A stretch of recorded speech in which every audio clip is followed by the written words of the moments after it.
Hello or ahoy from Prague, that is in the Czech Republic. We are here today to talk about what it's like to get around in this city. We're going to talk a little bit about what it's like to drive a car around and if you need to rent a car when you get here. And then we'll talk about some other alternate forms of public transportation, or public transportation, I should say. Subway, rail, scooters, birds, those type things. We'll kind of get into what I recommend at the end of this video for getting around Prague. Let's talk first about cars. And if you're just someone who has to rent a car when you get to a place, or you feel like you're going to be going outside the city a whole bunch, you can certainly rent a car just like you would any other country. Go to a car rental place, rent it by the day or whatever. That is one way to do it, although if you're going to be in the city quite a bit, parking here is difficult, so I wouldn't necessarily recommend that. If you do absolutely want to drive a car around here, I would recommend going with a car share. For example, there's one called Anytime Car, where you basically walk up to it just like you would a Bird or Lime scooter in the US. You walk up to it, you reserve it, you pay by the minute, or I believe you can pay by the hour. There's a couple different options, but it's a short-term rental. You use it. There's a bunch of different places that you can park them. They're all hybrids, they're all automatics, they're very easy to get around, and it's actually pretty economical way to get around in a vehicle. Now, a couple things to keep in mind when you're driving around here before we get into some alternative methods of getting around. Two things mainly. First and foremost, be very cognizant of where you are on the road. You can kind of see in the background here where the lanes are. There's a lot of markings in the road. There's a lot of places that you shouldn't be as a car. A lot of places on the road where the trains will have the right of way, or it's just a train only lane or a rail only lane, or a pedestrian, or there's bikers. There's a lot of markings, so you really need to keep that in mind. In the US, it's quite simple.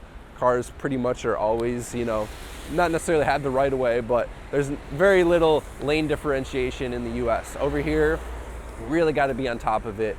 The last thing that we'll talk about when it comes to driving cars is how these stoplights operate, because really everything else is very similar here. We drive on the right side of the road in the USA, and over here they drive on the right side of the road as well. But the stoplights here, if you can see in the background, they go from red, yellow to green. Of course, in the US we have green, yellow to red, but we just go from red to green. Here, they let you know that you're about to get going. So red, yellow to green. So people are off in a hurry. If you're chilling at a stoplight and you don't go right away, you're gonna get a honk because you're kind of holding up traffic. But there's a more important thing to this red, yellow, green. Because cars are off so quickly, you absolutely cannot crash red lights here. I don't recommend crashing red lights anywhere in the world, in the US included, but people do it a lot in the US, and it's kind of become something that is just kind of commonplace, unfortunately. But you absolutely do not want to do it here because of the fact, once again, because people get the yellow before the green, they are off and you are going to T-bone them, or they are going to T-bone you. So do not crash any red lights here. It's definitely bad to do. Now let's talk about some other alternative methods for getting around the city that is not a car. So the public transportation here is actually really good.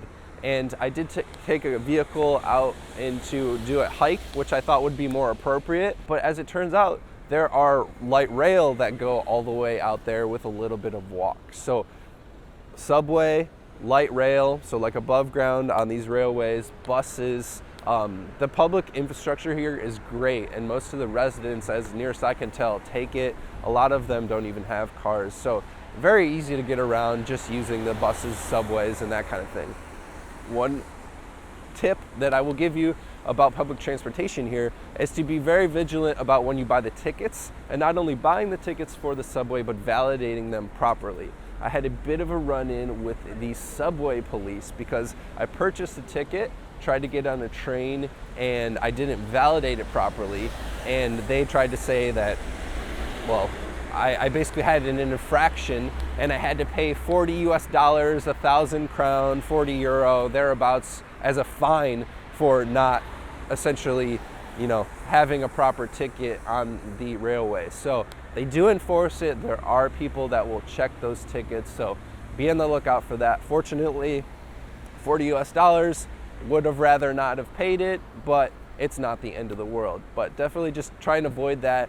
You know, it's $1 basically to buy a 30-minute ticket on the subway. So just make sure you do that and validate it properly, and you can avoid all that scenario.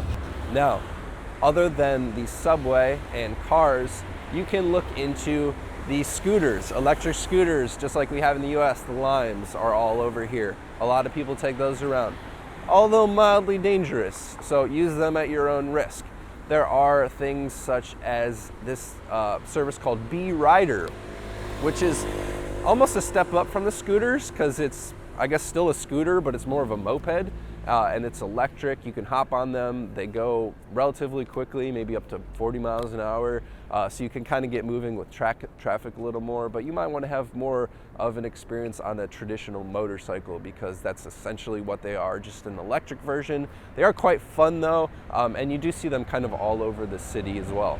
Outside of that, there's a lot of walking over here, and it's a very walkable city. It's a lovely, lovely city. It's extremely affordable too. So if you have any desire to come over here, I highly recommend it. If you're a car person, check out the National Technical Museum. That is over just across the river. I'm in Prague 1 right now, which is sort of the main part, Charles Bridge, but just across the river to the north is where the National Technical Museum is. Cars, buses, trains, just industrial equipment, old stuff. It's really neat. If you're into that kind of old history of mechanical things, it's a really cool place to go. So I would recommend that.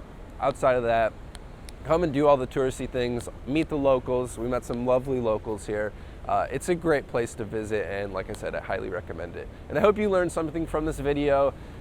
If you enjoyed this one, I made one when I went to Costa Rica and kind of talked about driving around there, which is quite different than Prague. So go check that one out. And otherwise, hit the subscribe button, hit the like button if you enjoyed the video, and I will see you when we hit the next country for what it's like to get around in that one. See you guys.